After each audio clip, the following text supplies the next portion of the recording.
A few weeks ago mga kamatis, mga kaibigan, nagkaroon ng sagutan si Sara Duterte at saka si Senator Risa Hontiveros in relation po doon sa budget. And sinabi po ni VP Sara na pinupoliticize lang daw yung OVP budget and so on and so forth. Actually, yan yung retorika ng mga Duterte ngayon.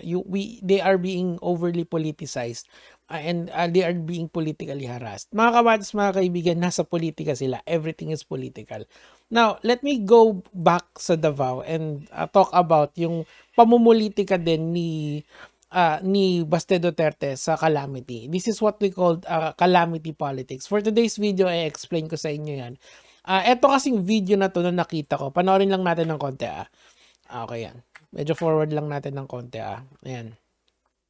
May baka makopyright kasi yung music dito kasi may intense music to So makikita nyo dito, ito yung nangyari sa Davao quite recently kung saan ito ay binaha. Okay? So Nico David, sasabihin ng mga Duterte supporter, Nico David! Hindi naman siya yung mayor dyan or hindi yan yung sinasakupan niya. True, pero this will picture in sa bigger narrative na gusto kong sabihin. Tuloy lang natin. Okay?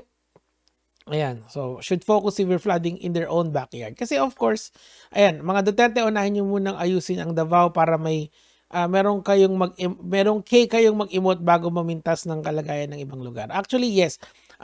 Ang point kasi dito, si VP Sara and yung pamilya niya is very critical sa flooding issue nitong nakaraan. And ngayon din, mga kamatis, mga kaibigan, of course, they are very critical doon sa ginagawang police operation sa kanilang bakuran dahil ito nga mamaya i-discuss natin din yan. So ito pong video na to is nanggaling ito dito sa article na to or it is somehow related kasi si Katrina Ponce Enrile, yung CEO po ng CESA administrator, sinabi niya dito that Baste Duterte is engaging in what we call calamity politics. Okay? Sabi dito, Enrile said Duterte's move to donate Davao's tax collection to calamity-stricken cities and municipalities is trapo politics and was out of touch. Okay? Kasi nga, si Baste Duterte, according to this article, mga kamatis, mga kaibigan, ay nagbigay ng, babasahin ko na lang siguro, Duterte earlier gave 14.5 million in financial assistance to areas hit by calamities, 1 million each to each Luzon provinces, 5,000 to each 11 cities in the Greater Manila area. Ayan nakasulat dyan. Of course, hindi naman siya yung mayor ng Manila. Diba?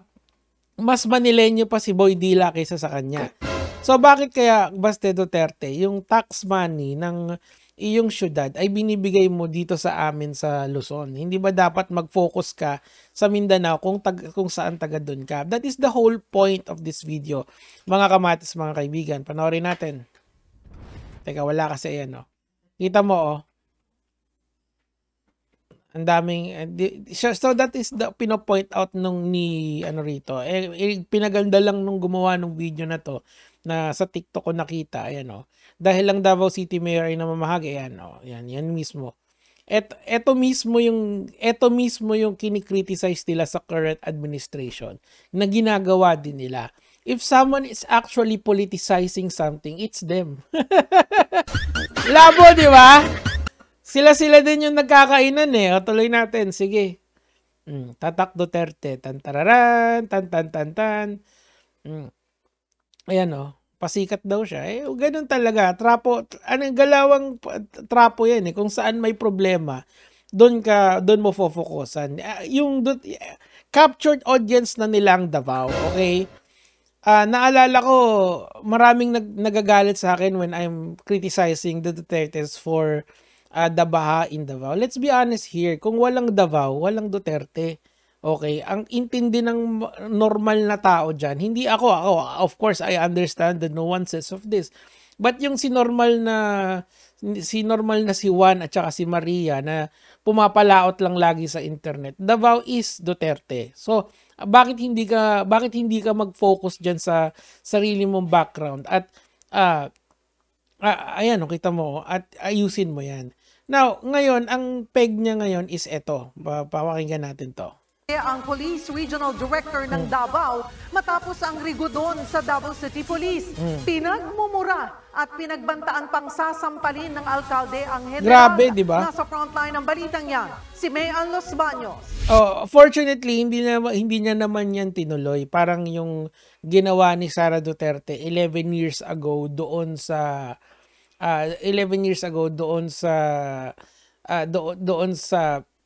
sino to? Doon sa Kawawang Marshal, 'di ba? Si Sara Duterte dati meron siyang ginawang hindi kaaya-aya doon sa Marshal na 'yon. And instead of that, naglabas siya ng statement. Yung statement na to na kinokondena niya pa rin yung mga pulis. 'Di ba? So it's very sad mga kamatis, mga kaibigan, na naggagalawang trapo at nagkakalamity politics itong si Baste Duterte. Alam mo yon. Next time kasi Baste, galing-galingan mo yung pagko-cosplay sa tatay mo.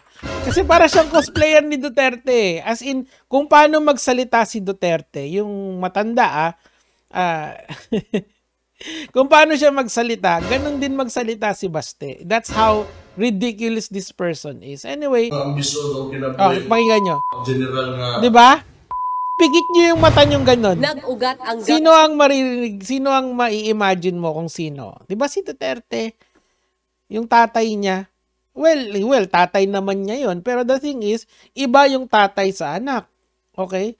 Ano yan? Cosplay ka ba? Kino-cosplay mo yung tatay mo. Parang wala siyang ibang identity kung hindi yung pagiging Duterte niya. So etong mga ganitong galawan, tong calamity politics na to, it's just to highlight the fact that since this person is just copying Duterte, of course, he will do trapo moves na kinamumuhuyan ng mga taong nakakaintindi ng mga ganitong bagay.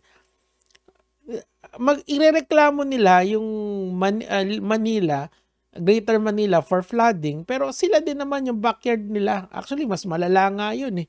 And they are a stone's throw away doon. And if you're going to believe this article, mga kamatis, mga kaibigan, Baste gave out 14.5 million in financial assistance. Ayan, 1 million each to 6 Luzon provinces, 500,000 each, di ba?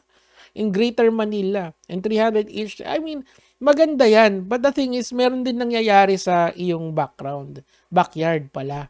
O, di ba? Ngayon, tinatakot mo yung police para magbuka kang matapang. Is this the Duterte brand of politics? They are hypocrites among themselves. Tapos, kapag hindi nila nakuha yung gusto nila, meron silang hindi kaaya-ayang ginagawa sa mga tao. Ito has threatened to slap the general. And hindi lang yon, yung kapatid niya a few years back nanuntok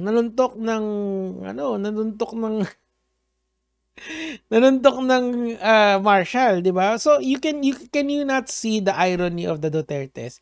It's time to stop, mga kamatis, mga kaibigan. Hopefully, kasi malapit na mag-October, mukhang tatakbo talaga tong tao na to. Please vote wisely, mga kamatis.